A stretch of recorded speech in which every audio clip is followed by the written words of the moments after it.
Students, मैं उदय सिंह आपको फिर से क्या नाम है फाइनल ईयर की पॉलिटिकल साइंस की बुक और पॉलिटिकल साइंस का पेपर पढ़ाने हैं। इस बार जो हमारे पास पॉलिटिकल साइंस में जो सिलेबस है फाइनल ईयर में, पहले मैं उसके बारे में आपको बता दूं। किताबें पढ़ाने से पहले हमारे पास दो बुक हैं, दो पेपर हैं। पहला पेपर है वेस्टर्न थॉट्स का, वेस्टर्न जो थिंकर्स होते हैं उनका। इसमें जो पश्चिम के जो विचारक हैं, पश्चिम यानी कि स्पेशली यूरोप के देश या यूनान के देश या अमेरिका के देश, ये इन्हें पाश्चात्य जगत कहा जाता है। तो पश्चिम के जितने भी थिंकर्स हैं उनके बारे में हम इस वाली बुक में पढ़ेंगे, ठीक है। तो और जो हमारा दूसरा पेपर है वो होगा हमारा अंतर्राष्ट्रीय राजनीति या इंटरनेशनल रिलेशन का, जिसमें हम इंटरनेशनल रिलेशंस के बारे में पढ़ेंगे। तो हम अभी बात करते हैं पहले पेपर की। तो पहले पेपर की हम बात करेंगे, उसका सिलेबस हम देख लेते हैं, ठीक है। देखो उसका नाम तो है यहाँ ऊपर उसका नाम है यहाँ पे ऊपर लिखा हुआ है, जरा यहाँ पे वेस्टर्न पॉलिटिकल थिंकर, ठीक है। इसका सिलेबस देखो हम नीचे करते हैं। सिलेबस यहाँ पे आ गया। इसके 3 सेक्शन में सिलेबस है, सेक्शन ए, सेक्शन बी और सेक्शन सी। देखो सेक्शन ए में इसमें राइटर है आपके, थोड़ा इधर के लिए इसके राइटर है हल्का सा नीचे।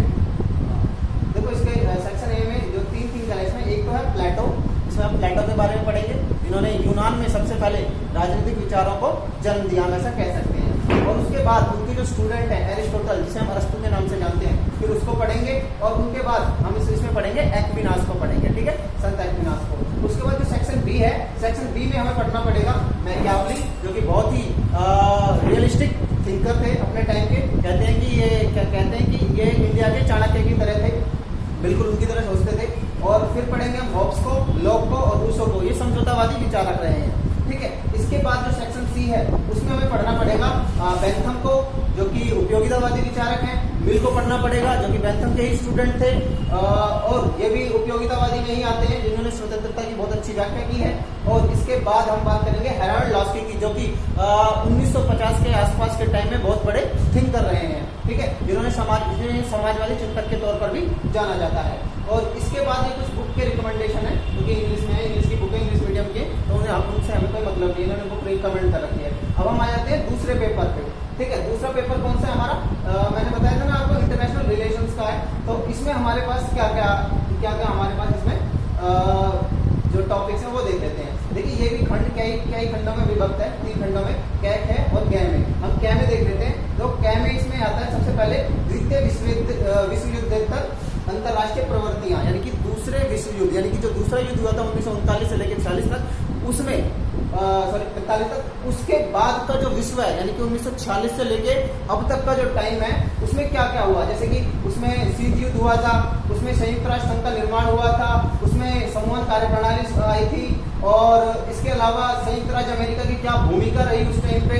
और तीसरे विश्व युद्ध जो गुट है, तीसरे विश्व के जो देश हैं, और जो गुट निरपेक्ष आंदोलन है, जिसे हम नैम के नाम से जानते हैं, जिसका भारत एक संस्थापक सदस्य रहा है, उनकी क्या भूमिका है इस टाइम। और समाजवादी खेमे का विघटन कैसे हुआ। समाजवादी खेमा में आप जानते होंगे, जो यूएसएसआर के समर्थक देश थे वह समाजवादी खेमे में थे, साम्यवादी खेमे में थे।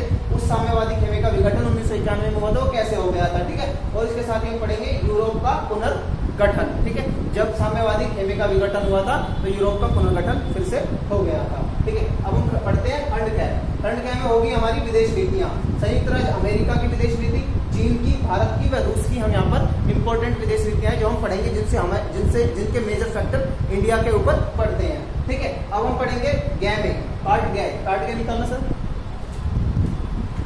इसका पार्ट कै नहीं है क्या, ये रहा पार्ट। देखिए इसमें हम पढ़ेंगे यहाँ पर अंतर्राष्ट्रीय राजनीति के समसामयिक प्रवृत्तियां। अंतर्राष्ट्रीय राजनीति में जो समसामयिक, जो वर्तमान में जो प्रवृत्तियां हैं उनको पढ़ेंगे, और जो मुद्दे हैं आजकल वो पढ़ेंगे। और जो पैलेस्टीन समस्या है, फिलिस्तीन समस्या, आपने नाम सुना है इजराइल का। इजराइल एक्चुअली पहले जो देश था वो पैलेस्टीन था। इजराइल एक यहूदियों का देश है। जो यहूदी आए इजराइल में बसे, फिलिस्तीन में बसे, और उन्होंने धीरे धीरे कब्जा कर लिया, और वो इजराइल ज्यादा बड़ा देश हो गया और फिलिस्तीन छोटा सा सिमट के रह गया। तो आज इंटरनेशनल लेवल पे फिलिस्तीन नाम का कोई देश भी नहीं माना जाता है, जनरली देखा जाए तो।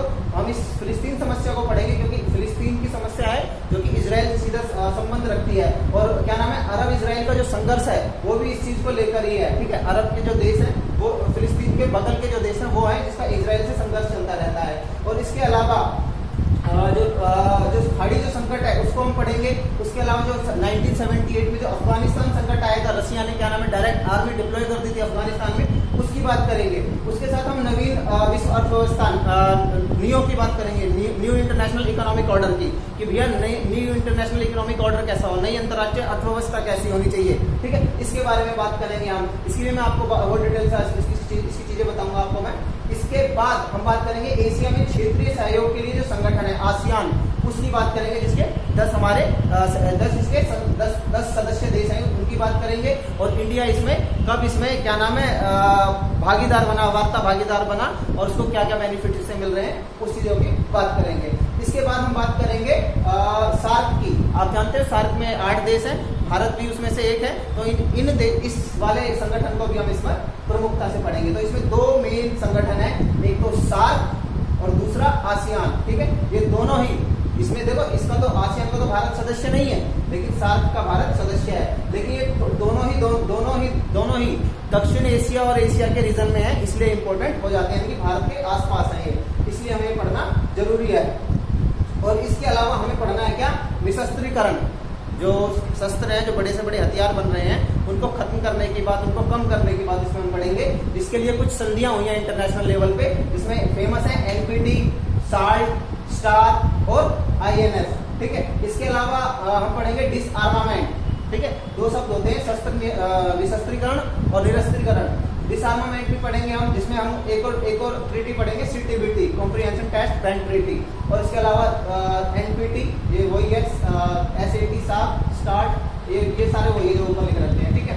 तो ये आपका सिलेबस मैंने पूरा बता दिया आज आपको। 2 किताबें हैं, दोनों किताबों का दोनों सिलेबस आपका पूरा हो गया है, बाकी की हम कल से पढ़ाएंगे।